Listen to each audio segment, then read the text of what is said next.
Hello guys, this side Alex. Trading geometry में आप लोगों का स्वागत है। Please like, subscribe and share my video if you find out useful.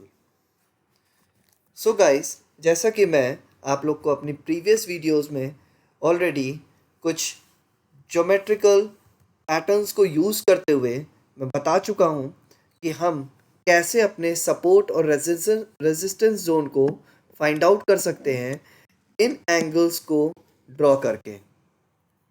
Okay, मैंने आपको ऑलरेडी निफ्टी 50 के चार्ट में, गिफ्ट निफ्टी के चार्ट में ऑलरेडी मैंने आपको बता दिया है कि किस तरीके से मैं इन एंगल्स को यूज़ करके वन डे के चार्ट में अपने सपोर्ट और रेजिस्टेंस जोन को फाइंड आउट करके अपना एग्जिट और एंट्री पॉइंट को फाइंड आउट करता हूँ। इस चैनल में कोई भी आपको टिप नहीं दी जाएगी, कोई भी मैं आपको कॉल या पुट क्या लेना है, क्या बेचना है, मैं कुछ नहीं बताऊंगा।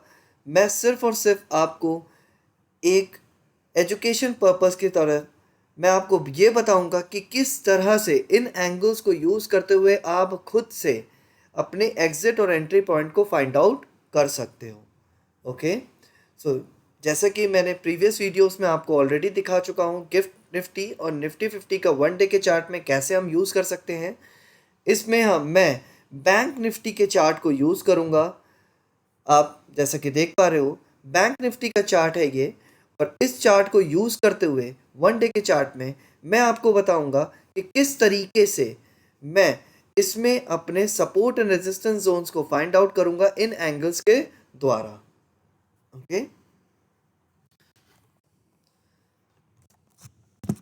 जैसा कि आप देख पा रहे हो कि मैंने इस एंगल को मार्कआउट किया है और यहाँ पर मैंने 45 डिग्री के एंगल को 45 डिग्री के एंगल को यूज़ करते हुए मैंने अपने सपोर्ट जोन और रेजिस्टेंस जोन को क्रिएट किया है। जैसे कि आप देख पा रहे हो कि मैंने इस जोन में यहाँ पर एक 45 डिग्री का एंगल बनाया था। आप देखिए इस एंगल को कितनी बार उसने रिस्पेक्ट किया है। ओके, अगर मैं यहाँ पर एक एंगल बनाऊँ, ठीक है, तो आप देखोगे कि इस एंगल को भी इन चार कैंडल्स ने रिस्पेक्ट करी है, इन चार कैंडल्स ने रिस्पेक्ट करी है। और आपको देखने को मिलेगा कि ये कैसे इन एंगल्स को रिस्पेक्ट करते हुए चलता है। मैं ऑलरेडी आपको पहले बता चुका हूँ कि किस तरीके से आप फाइंड आउट कर सकते हो कि अब ये ब्रेकआउट हुआ है कि नहीं हुआ है, इस एंगल को किस तरीके से इसने तोड़ा है। अगर आप ये नहीं जानते हो तो आप मेरी प्रीवियस वीडियोस देख सकते हो, उसमें मैं आपको बता चुका हूँ कि किस तरीके से जब कौन सी कैंडल जब हमारे एंगल को तोड़ती है और उसके ऊपर सस्टेन कर जाती है तो कैसे हम अपना नेक्स्ट टारगेट को फाइंड आउट कर सकते हैं।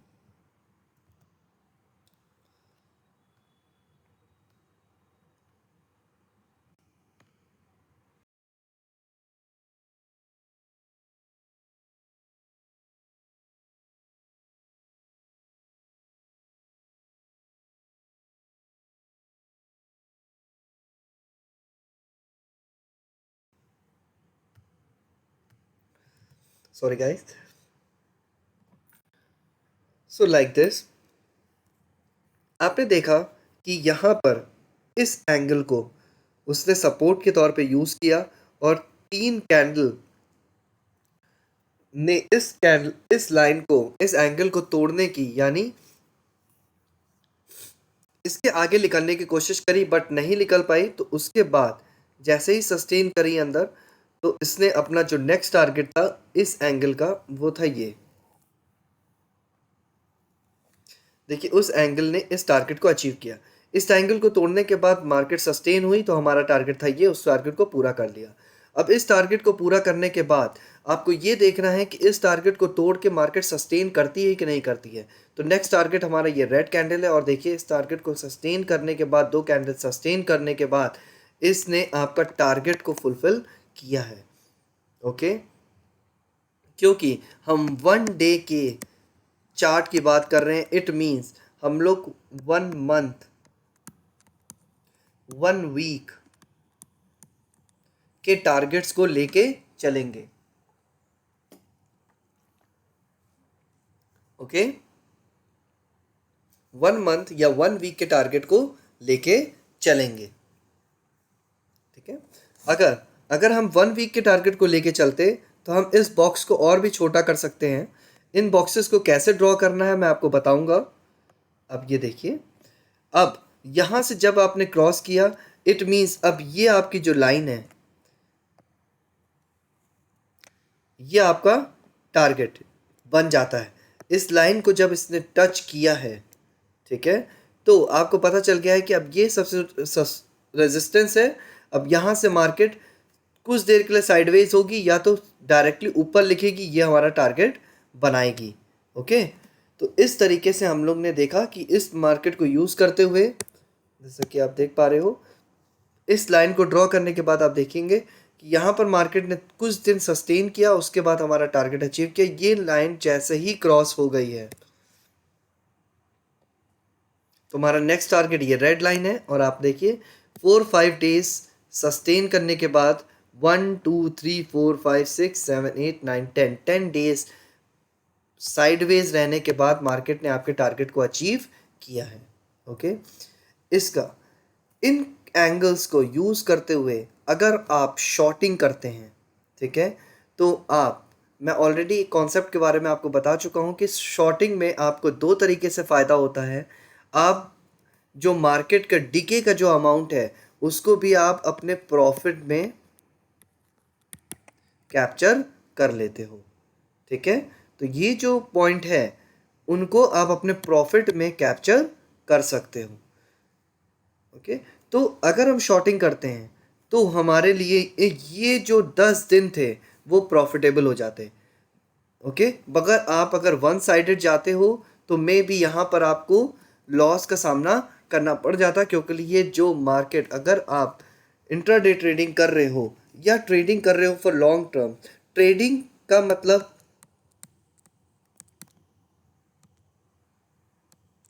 डीके। ओके, और इन डीके के साथ हमें कैसे खेलना है, अगर हमें वो पता चल जाता है तो ट्रेडिंग हमारी प्रॉफिटेबल हो जाती है। ओके, शॉर्टिंग मैं बेसिकली प्रेफर शॉर्टिंग करता हूँ, क्योंकि मैं अपने पोजीशंस को हमेशा हेज कर लेता हूँ। हेजिंग से ये होता है, एक हमारे पास सेफ बैकग्राउंड मिल जाता है जिसमें हमारा लॉस पता होता है कि हमें 100 पॉइंट्स का लॉस होने वाला है, 200 पॉइंट का लॉस होने वाला है, 300 पॉइंट्स का लॉस होने वाला है। हमारे पॉइंट्स बिल्कुल पता होते हैं, लॉसेस हमें पता होते हैं, हमारे प्रॉफिट्स हमें पता होते हैं कि 1:1 का टारगेट है, 1:2 का टारगेट है, कि 1:3 का टारगेट है। अगर आपको ये पता है तो आप प्रॉफिटेबल ट्रेडर बन सकते हो। तो इन एंगल्स को यूज़ करते हुए हम अपने जो लॉसेस हैं उनको प्रॉफिट में कैसे कन्वर्ट करा जा सकता है, सपोर्ट एंड रेजिस्टेंस पॉइंट को हम फाइंड आउट कर सकते हैं। हेजिंग का प्रयोग करके हम अपने पोजीशंस को हेज करके जो मार्केट डीके है उसको भी अपने फेवर में, उन ऑड्स को अपने फेवर में यूज़ करके, ठीक है, और अपने आप को प्रॉफिटेबल करना, ठीक है, वो हमारा लास्ट मोटो ही होता है। ठीक है, एट लास्ट हमें क्या चाहिए, profit. Okay, so we are over here not for fun. हम लोग इन कैंडल्स को देखते हुए, ठीक है, मौज मस्ती नहीं करने हैं, हमें at the end of the month profit में होना है। ठीक है, भले वो हमारे कैपिटल का 10% हो, 5% हो या 2% ही क्यों ना हो। ठीक है, अगर आप प्रॉफिटेबल हैं, ठीक है, then it's fine. Okay, so इन कैंडल्स को यूज़ करते हुए, इन ज्योमेट्रिकल मेथड्स को यूज़ करते हुए कैसे हम अपने सपोर्ट एंड रेजिस्टेंस जोन को फाइंड आउट कर सकते हैं वो मैंने आपको दिखाया। निफ्टी के चार्ट में भी मैं ऑलरेडी आपको बता चुका हूँ, गिफ्ट निफ्टी के चार्ट में भी ऑलरेडी मैं आपको दिखा चुका हूँ। बैंक निफ्टी के चार्ट में मैंने आपको आज दिखाया, ठीक है, सी कि मैं किस तरीके से यहाँ पर हमने सपोर्ट हमारा टारगेट को अचीव किया, मार्केट अप लिया, सस्टेन किया, टारगेट हमारा अचीव, नीचे अब देखिए यहाँ पर रेजिस्टेंस मिला, नीचे आया, ठीक है। अगर हम मानते कि हम अपने जोन, हमने लॉन्ग टारगेट लगा रखा है, तो मैं ऑलरेडी बता चुका हूँ कि ये इस जोन में आने के बाद हमारे पास 2 रेजिस्टेंस पॉइंट मिल जाते हैं। तो यहाँ पर आप 100% टारगेट का अचीवमेंट के प्रॉपर आप ना लेके चलें कि आप ये माने कि इस लाइन को ही टच करेगा, इट नॉट पॉसिबल। मे भी हो सकता हो ये यहाँ से रिटर्न कर जाए, ये यहाँ से रिटर्न कर जाए। तो अगर 70% इस ट्रायंगल के 70% तक में भी आ जाता है ना, तो आप अपने प्रॉफिट को लेके जा सकते हो, ठीक है। तो आप 100% इस टारगेट को ना 100% टारगेट ना बनाइए, ठीक है।